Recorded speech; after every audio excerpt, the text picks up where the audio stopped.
যদি বিশেষ কোনো জায়গা থেকে কেউ দায়িত্ব পেয়ে যায় তাহলে জনগণের কাছে তার কোনো দায়বদ্ধতা নেই। আমরা চাই যে সব ক্ষেত্রেই দায়বদ্ধ নেতৃত্ব তৈরি হোক সমাজে, এবং সুষ্ঠু গণতন্ত্র বিকাশের ক্ষেত্রে স্থানীয় সরকার নির্বাচনের কোনো বিকল্প নেই। আমরা এটা যত দ্রুত সম্ভব আমরা চাই যে এটা হওয়া উচিত।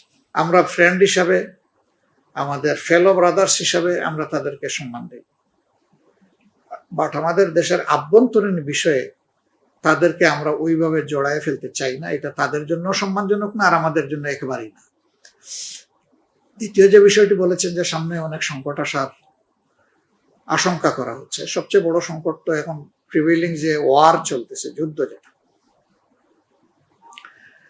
এই যুদ্ধ পরিস্থিতির যদি একটা সমাধানের দিকে না যায় এবং এটা যদি এখন যে শেপে আছে এটাও যদি মেনটেন হয়, তাহলে বাংলাদেশ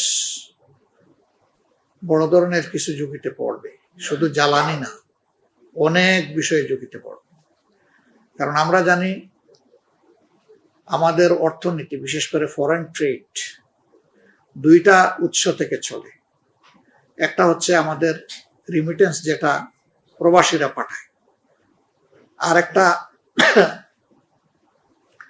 আমাদের এক্সপোর্টের মাধ্যমে আমরা যেটুকু আর্ন করি, রপ্তানি বাণিজ্যের মাধ্যমে।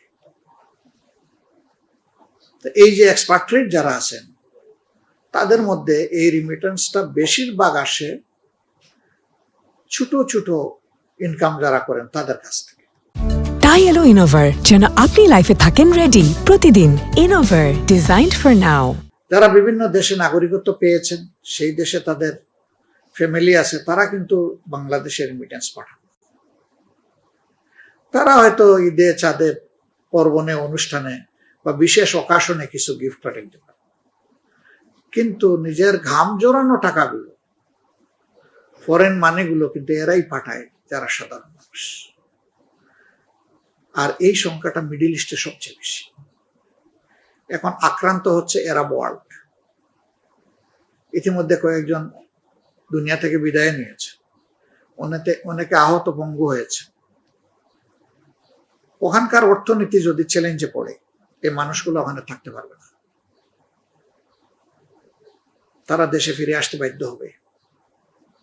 তারা আসলে দুইটা সংকট দেখা দেবে। একটা হলো আমাদের রিমিটেন্স প্রবাহ, যেটা সেটা মারাত্মকভাবে বাধাগ্রস্ত হবে। 2 নম্বর হলো এই মানুষগুলা, জবলেস মানুষগুলা কি করবে?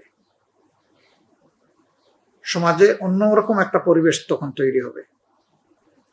আর জ্বালানির সংকট তো যদি দেখা দেয় মারাত্মক আকারে, তাহলে বাংলাদেশের জন্য বিশাল বিপদের কারণ এটা। এমনিই আমাদের স্টক থাকে না, কারণ আমাদের টাকা পয়সা কম। তার উপরে যদি আবার অয়েল প্রাইস যেভাবে এখন হাইকে চলে গেছে, আরো যদি যায় বা এইটাই যদি থাকে, তাহলে আমাদের কি হবে? এই বিষয়গুলো জাতীয় সমস্যা, এটা কোনো দলেরও না, আর সরকারের একারও না, সারা দেশবাসীর সমস্যা। এই ক্ষেত্রে আব্দুল কাদের তাপাদার যে প্রশ্ন উত্থাপন করেছেন, যে সংসদের ভিতরে তো আলোচনা করবেনই, বাইরেও এটা নিয়ে আপনাদের কোনো ডিসকাশন হবে কিনা, সরকার যদি সেই রকম কোনো উদ্যোগ নেন, সেটা আমরা বিবেচনায় নেব। আমরা তখন দেখবো এটা কি করতে পারি।